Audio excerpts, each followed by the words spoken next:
Те влияят на развитието на младите хора и една от важните умения, които младите хора е добре да научат, е как ефективно да ги решават. Така че, когато до сега общо взето в програмите по кариерно ориентиране в гимназиите, когато се подготвят и се ориентират професионално младите хора за програми за решаване на конфликти, няма много място в работата по професионална ориентация. Конфликтите на работното място не само са неизбежни, те са част от живота в работата и могат да бъдат разнообразни. Могат да бъдат конфликти с ръководителя, могат да бъдат конфликти с колегите, могат да бъдат на личностна основа, могат да бъдат инструментални, свързани с работата, могат да бъдат с клиентите и други видове конфликти. Тоест, могат да бъдат и конфликти, които са плод на сблъсък на различни ценности.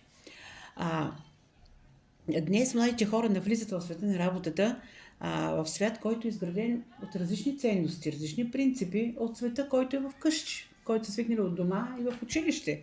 Така че в дома и в училище са защитени в голяма степен, но в работата ще срещнат нов вид конфликти и е добре да се научат на различни начини на решаването им, отстоявайки своите